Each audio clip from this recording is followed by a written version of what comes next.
प्यारे सभी विद्यार्थियों को सुप्रभातम। अपना चैप्टर नंबर 4 चल रहा है, जिसमें अपने समांतर प्लेट संधारित्र पढ़ रहे थे।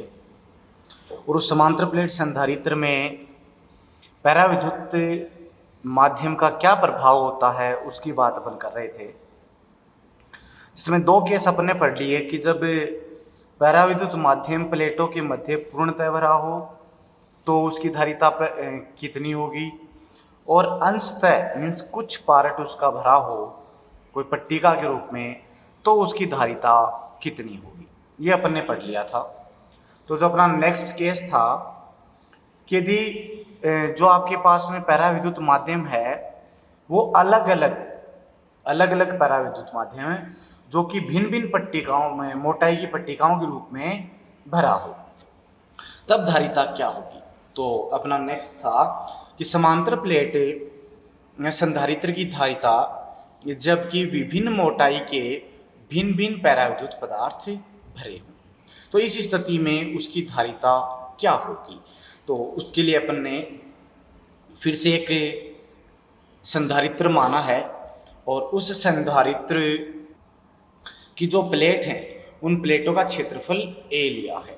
ठीक है, देखें अभी अपन बना रहे हैं कि अपने पास एक संधारित्र है, जैसे कि ये एक संधारित्र हो गया, ठीक है, जिसकी प्लेटों के मध्य की दूरी अपन जो मानते आ रहे हैं वो है D। तो एक प्लेट को धन सिरे से जोड़ दिया तो इस पर धनात्मक आवेश समान रूप से वितरित होगा, और दूसरी प्लेट को ग्राउंड से कनेक्ट कर दिया तो प्रेरण के कारण इस पर ऋणात्मक आवेश आ जाता है। तो पृष्ठ आवेश घनत्व इधर प्लस सिग्मा इधर माइनस सिग्मा। ठीक है, अब इसके अंदर भिन्न भिन्न मोटाई के अलग अलग पैराविद्युत पदार्थ भरे हुए हैं। ठीक है, तो भिन्न भिन्न मोटाई के अलग अलग पैराविद्युत पदार्थ भरे हुए हैं। तो देखें कैसे कि जैसे कि एक मान लिया आपके पास में epsilon R1, epsilon R2, epsilon R3 and so on, epsilon Rn पैराविद्युतांक वाले जो माध्यम हैं उन पदार्थों की जो मोटाई है, पट्टिकाओं की जो मोटाई है वो T1, T2, T3 and Tn मानी है। तो कुछ इस प्रकार से मैं रिप्रेजेंट कर रहा हूँ। ये अलग अलग मोटाई की पट्टियाँ हैं, जैसे कि ये इस प्रकार से। ठीक है, ये एप्सिलॉन R1, एप्सिलॉन R2, ये एप्सिलॉन R3 पैराविद्युतांक, इनको आप अलग अलग ऐसे दर्शा सकते हैं, पैराविद्युतांक वाले माध्यम थे। ठीक है, ये अलग था तो इसको कुछ अलग अपन दर्शा देते हैं। ठीक है, ये भी आपके पास में अलग पदार्थ है और इनकी मोटाइयाँ जो हैं, मोटाइयाँ कितनी हैं, इसकी T1 मान ली, इसकी T2, इसकी T3, और काफ़ी सारे हैं, अपन N तक मान सकते हैं। तो मैंने मान लिया एक NV पट्टिका भी है। इस NV पट्टिका का जो पैराविद्युतांक है वो एप्सिलॉन Rn और इसकी मोटाई है Tn, ये N तक है।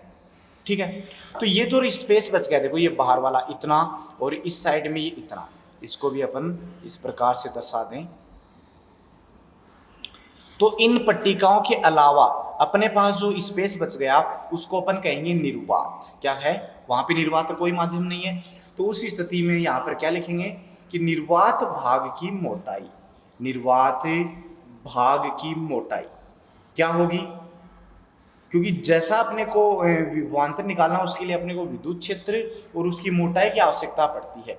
तो निर्वात भाग की मोटाई कितनी होगी, टोटल मोटाई कितनी थी, D थी, उसमें से T1 plus T2 plus T3 and so on Tn मोटाई तक क्या भर दिया, पैराविद्युतांक। तो इसमें से आप ये माइनस करते हैं तो अपने को क्या बचेगा, निर्वात भाग बच जाएगा। तो वो हो जाएगा D माइनस टोटल जो पट्टिकाओं की मोटाई है T1 plus T2 plus T3, और अपन कहाँ तक मान के चल रहे थे, Tn तक। ये निर्वात भाग की मोटाई आ गई। तो निर्वात भाग की मोटाई आ गई, तो निर्वात भाग में जो विद्युत क्षेत्र है वो भी अपन देख लें। तो निर्वात भाग में विद्युत क्षेत्र कितना होगा, विद्युत क्षेत्र को निर्वात में E नोट से डिनोट करते हैं, जो कि होता है sigma upon epsilon note. Sigma क्या है, सिग्मा है पृष्ठ आवेश घनत्व। क्या है, पृष्ठ आवेश घनत्व है, जो कि अपन बहुत बार लिख चुके हैं Q अपॉन A होता है। A क्षेत्रफल है, Q आवेश है। Epsilon not. ये निर्वात में विद्युत क्षेत्र आ गया। अब जो अपने अलग अलग पराविद्युत माध्यम लिए हैं, उन अलग अलग पराविद्युत माध्यमों में विद्युत क्षेत्र का मान अलग अलग होगा। तो वो कैसे? तो अपन लिख रहे हैं कि पराविद्युत माध्यमों में विद्युत क्षेत्र, क्योंकि अपने को विभव की जरूरत है, तो विभव के लिए अलग अलग विद्युत क्षेत्र जो है वो अपने को चाहिए। तो पहले एप्सिलॉन R1 वाले में जो विद्युत क्षेत्र प्रेरित हुआ है EP1 बराबर Q अपॉन, इसी की फॉर्म में लिख रहे हैं अपन A epsilon naught epsilon R1, या इसको आप ऐसे लिख सकते हो E नॉट, क्योंकि Q upon A epsilon naught तो E नॉट के इक्वल है, तो E नॉट और अपॉन में क्या बचता है एप्सिलॉन R1। ठीक है, ठीक इसी प्रकार से EP2 को लिख सकते हो आप Q upon A epsilon naught epsilon R2, जिसको आप लिख सकते हो E not upon epsilon R2। ठीक है, इसी प्रकार से एप्सिलॉन R3 के लिए, एप्सिलॉन R4 के लिए एंड एप्सिलॉन Rn के लिए भी लिख सकते हो। तो एप्सिलॉन Rn वाले के लिए EPn इज इक्वल्स टू बनेगा Q upon A epsilon naught epsilon Rn, जो कि बनेगा E not upon epsilon R। तो इस प्रकार से अपने पास विद्युत क्षेत्र आ गया। तो ये पराविद्युत माध्यमों के लिए और ये निर्वात भाग के लिए। इनके निर्वात भाग की मोटाई ये रही और पराविद्युत माध्यमों की मोटाई है वो है T1 है, T2 है, T3 एंड Tn है। ठीक है, अब विभवांतर लिखें तो लिखेंगे कि प्लेटों के मध्य परिणामी विभवांतर क्या आएगा, प्रभावी कह दें या परिणामी कह दें। विभवांतर क्या आएगा, विभवांतर V बराबर आएगा, क्योंकि यहाँ पर दो भाग हो गए, एक तो हो गया निर्वात भाग, तो एक तो हो जाएगा निर्वात भाग में कितना विभवांतर है।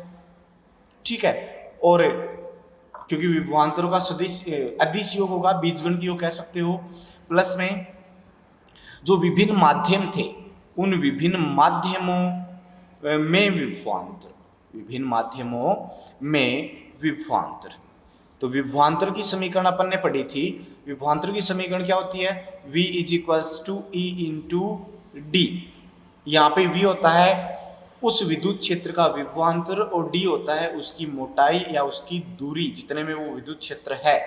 तो इसी समीकरण के आधार पर अपन लिख रहे हैं कि निर्वात में विभवांतर, तो निर्वात का विद्युत क्षेत्र E नॉट और निर्वात भाग की मोटाई ये रही। तो निर्वात भाग की मोटाई हो जाएगी D minus T1 plus T2 plus T3 and so on Tn। ठीक है, ये तो गया निर्वात भाग में विभवांतर। अब विभिन्न माध्यमों में, तो विभिन्न माध्यमों में किस प्रकार से, पहले का विद्युत क्षेत्र EP1 और गुणा में पहले की मोटाई, इसी प्रकार दूसरे का विद्युत क्षेत्र EP2 T2, इसी प्रकार तीसरे का EP3 T3 और लास्ट में अपने पास nवे का EPn विद्युत क्षेत्र और उसकी मोटाई Tn। तो ये विभिन्न माध्यमों में विभवांतर हो गया। ठीक है, अब इस EP1 और EP2 EP3 की वैल्यू अपने E नोट के फॉर्म में रखें, ये वाले समीकरण से रखेंगे तो क्या बनता है, V is equals to E naught, ये बनेगा D minus T1 plus T2 plus T3 plus and so on Tn। ये तो ऐसा कैसा रख दिया। अब EP1 का मान ये रखें तो बनेगा E naught upon epsilon R1 into T1। ठीक है, कुछ नहीं किया, EP1 का मान रखा है E नोट की फॉर्म में, plus E naught upon epsilon R2 T2 और इसी प्रकार nवे के लिए लिखें तो E naught upon epsilon Rn into Tn। देखिए पूरी समीकरण में से E नोट कॉमन आ रहा है, यहाँ पर भी E नोट कॉमन आ रहा है और इन टर्म्स में भी E नोट कॉमन आ रहा है, और E नोट की वैल्यू क्या है, Q upon A epsilon note. तो कॉमन लेते हैं, साथ ही उसका मान भी रखते हैं, तो V बराबर बनेगा Q upon A epsilon naught, common ले लिया, और यहाँ बचेगा D minus T1 plus T2 plus T3 and so on Tn, और यहाँ बचेगा T1 upon epsilon R1 plus T2 upon epsilon R2 and so on T N upon epsilon R. ये आ गया आपके पास विभव। ठीक है, ये विभवांतर है जो प्लेटों के मध्य परिणामी है। और जब अपने पास विभवांतर आ जाता है तो अपन धारिता निकाल लेते हैं। तो अतः धारिता, समांतर प्लेट संधारित्र की धारिता C बराबर Q अपॉन V। ठीक है, V का मान रखा तो देखो Q से Q कैंसिल आउट हो जाएगा। मैं डायरेक्ट लिख रहा हूं C बराबर क्या मिलेगा अपने को, अपोन में मल्टीप्लाई में ये टर्म है, ये तो अपोन में हो जाएगी और जो अपोन में है वो ऊपर चली जाएगी बिकॉज ऑफ V नीचे है। तो ये बनेगा A एप्सिलॉन नॉट और अपोन में बनेगा D minus T1 plus T2 plus and so on Tn, और प्लस में बनेगा T1 upon epsilon R1 plus T2 upon epsilon R2 and plus Tn upon epsilon R। तो ये आ जाती है आपके पास में धारिता जब भिन्न भिन्न पैराविद्युतांक वाले पदार्थ भिन्न भिन्न मोटाई के स्थित हों। ठीक है, अब यदि अपन इसमें ये कंडीशन ले लें कि यहाँ पे जो निर्वात लिया है ये उपस्थित ना हो, मीन्स कंप्लीट में ही पूरे में ही क्या भरे हो, पैराविद्युत पदार्थ भरा हो, तो उस स्थिति में क्या होगा। तो कंडीशन ले रहे हैं कि यदि प्लेटों के मध्य निर्वात अनुपस्थित हो, अर्थात जो निर्वात की मोटाई ली थी ये निर्वात की मोटाई ये जीरो हो जाएगी क्योंकि निर्वात है ही नहीं।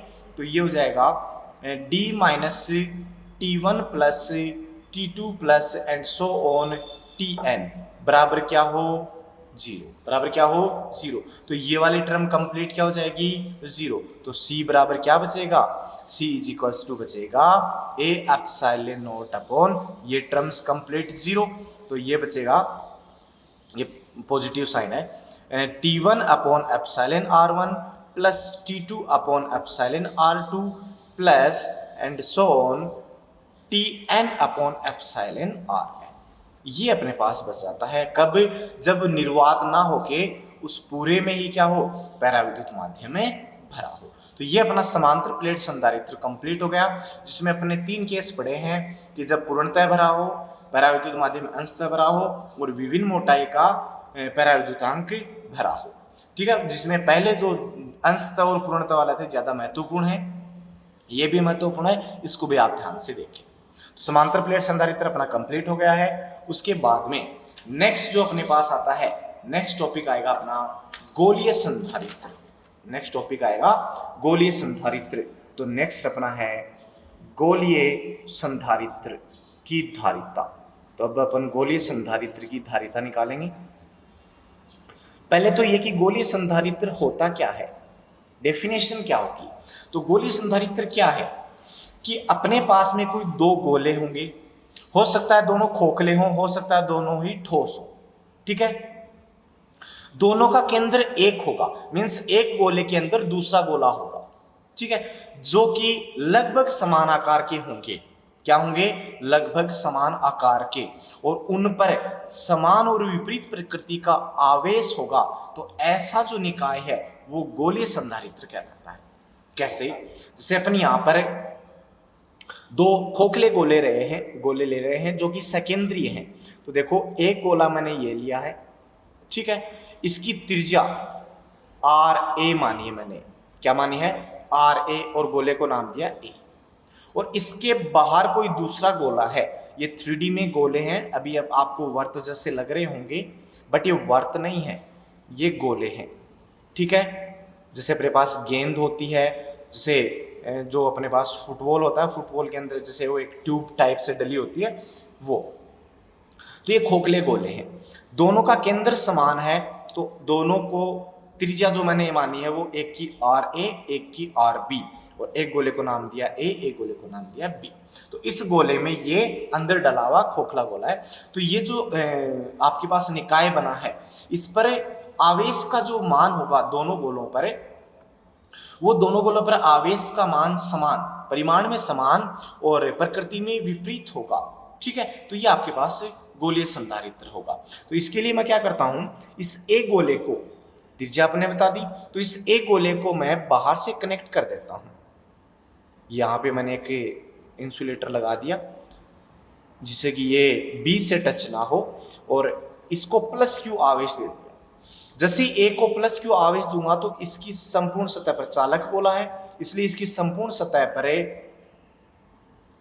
ये गोला समान रूप से फैल जाता है। अब जो बी गोला है, इस बी गोले को मैं क्या करूंगा, भू संपर्कित कर दूंगा, ग्राउंडेड कर दिया।